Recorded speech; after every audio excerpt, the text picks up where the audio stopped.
بسم اللہ الرحمن الرحیم۔ السلام علیکم ناظرین، امید ہے کہ آپ خیریت سے ہوں گے۔ آج ہم آپ کے لیے ایک بہت ہی دلچسپ ویڈیو لے کر حاضر ہوئے ہیں، اور اس ویڈیو کا موضوع ہے حضرت بلال حبشی رضی اللہ تعالی عنہ کا واقعہ۔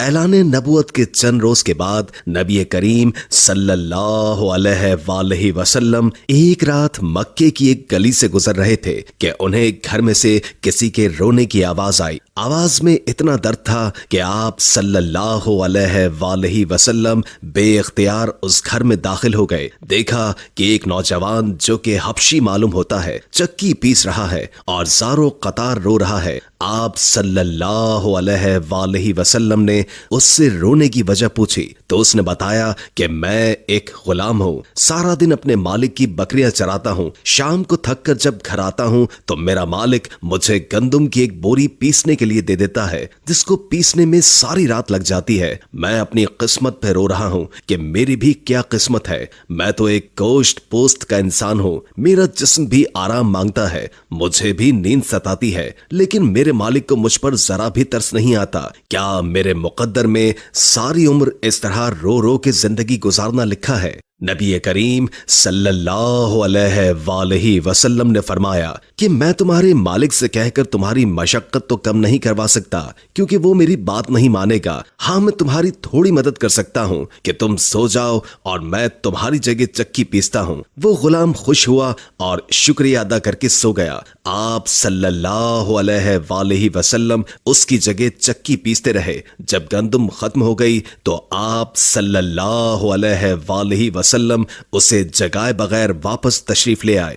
دوسرے دن آپ صلی اللہ علیہ وآلہ وسلم وہاں تشریف لے گئے اور اس غلام کو سلا کر اس کی جگہ چکی پیستے رہے۔ تیسرے دن بھی یہی ماجرا ہوا۔ آپ اس غلام کی جگہ ساری رات چکی پیستے اور صبح خاموشی سے اپنے گھر میں تشریف لے آتے۔ چوتھی رات جب آپ وہاں گئے تو اس غلام نے کہا، اے اللہ کے بندے، آپ کون ہیں اور میرا اتنا خیال کیوں کر رہے ہیں؟ ہم غلاموں سے نہ تو کسی کو کوئی ڈر ہوتا ہے اور نہ ہی کوئی فائدہ، تو پھر آپ یہ سب کچھ کس لیے کر رہے ہیں؟ آپ صلی اللہ علیہ وآلہ وسلم نے فرمایا، میں یہ سب کچھ انسانی ہمدردی کے تحت کر رہا ہوں، اس کے علاوہ مجھے تم سے کوئی غرض نہیں۔ اس غلام نے کہا کہ آپ کون ہیں؟ نبی کریم صلی اللہ علیہ وآلہ وسلم نے فرمایا، کیا تمہیں معلوم ہے کہ مکے میں ایک شخص نے نبوت کا دعویٰ کیا ہے؟ اس غلام نے کہا، ہاں، میں نے سنا ہے کہ ایک شخص جس کا نام محمد ہے اور اپنے آپ کو اللہ کا نبی کہتا ہے۔ آپ صلی اللہ علیہ وآلہ وسلم نے فرمایا کہ میں وہی محمد ہوں۔ یہ سن کر اس غلام نے کہا کہ اگر آپ وہ نبی ہیں تو مجھے اپنا کلمہ پڑھائیے، کیونکہ اتنا شفیق اور مہربان کوئی نبی ہی ہو سکتا ہے جو غلاموں کا بھی اس قدر خیال رکھے۔ آپ صلی اللہ علیہ وآلہ وسلم نے انہیں کلمہ پڑھا کر مسلمان کر دیا۔ پھر دنیا نے دیکھا کہ اس غلام نے کتنی تکالیف اور مشقتیں برداشت کی، لیکن دامن مصطفیٰ نہ چھوڑا۔ انہیں جان دینا تو گوارا تھا، لیکن اتنے شفیق اور مہربان نبی کا ساتھ چھوڑنا گوارا نہیں تھا۔ آج دنیا انہیں بلال حبشی رضی اللہ تعالی عنہ کے نام سے جانتی ہے۔ نبی کریم صلی اللہ علیہ وآلہ وسلم کی ہمدردی اور محبت نے انہیں آپ کا بے لوث غلام بنا کر رہتی دنیا تک مثال بنا دیا۔ حضور صلی اللہ علیہ وآلہ وسلم کے وصال کے بعد سیدنا بلال حبشی رضی اللہ تعالی عنہ گلیوں میں یہ کہتے پھرتے کہ لوگو، تم نے کہیں رسول اللہ صلی اللہ علیہ وآلہ وسلم کو دیکھا ہے تو مجھے دکھا دو۔ پھر کہنے لگے، اب مدینے میں میرا رہنا دشوار ہے، اور شام کے شہر حلب چلے گئے۔ تقریباً 6 ماہ کے بعد آپ صلی اللہ علیہ وآلہ وسلم کی خواب میں زیارت نصیب ہوئی تو آپ صلی اللہ علیہ وآلہ وسلم فرما رہے تھے، اے بلال، یہ کیا بے وفائی ہے، تو نے ہمیں ملنا چھوڑ دیا، کیا ہماری ملاقات کا وقت نہیں آیا؟ خواب سے بیدار ہوتے ہی اونٹنی پر سوار ہو کر لبیک یا سیدی یا رسول اللہ کہتے ہوئے مدینہ منورہ کی طرف روانہ ہو گئے۔ جب مدینہ منورہ میں داخل ہوئے تو سب سے پہلے مسجد نبوی پہنچ کر حضرت بلال کی نگاہوں نے عالم وارفتگی میں آپ صلی اللہ علیہ وآلہ وسلم کو ڈھونڈنا شروع کر دیا۔ کبھی مسجد میں تلاش کرتے اور کبھی حجروں میں، جب کہیں نہ پایا تو آپ کی قبر انور پر سر رکھ کر رونا شروع کر دیا اور عرض کیا، یا رسول اللہ، آپ نے فرمایا تھا کہ آ کر مل جاؤ، غلام حلب سے بہر ملاقات حاضر ہوا ہوں۔ یہ کہا اور بے ہوش ہو کر مزار پر انوار کے پاس گر پڑے۔ کافی دیر کے بعد ہوش آیا۔ اتنے میں سارے مدینے میں یہ خبر پھیل گئی کہ مؤذن رسول حضرت بلال رضی اللہ تعالی عنہ آ گئے ہیں۔ مدینہ طیبہ کے بوڑھے، جوان، مرد، عورتیں اور بچے اکٹھے ہو کر عرض کرنے لگے کہ بلال، ایک دفعہ وہ آذان سنا دو جو محبوب خدا صلی اللہ علیہ وآلہ وسلم کے زمانے میں سناتے تھے۔ آپ رضی اللہ تعالی عنہ نے فرمایا، میں معذرت خواہ ہوں کیونکہ جب میں آذان پڑھتا ہوں تو اشہد ان محمد رسول اللہ کہتے وقت آپ صلی اللہ علیہ وآلہ وسلم کی زیارت سے مشرف ہوتا اور آپ صلی اللہ علیہ وآلہ وسلم کے دیدار سے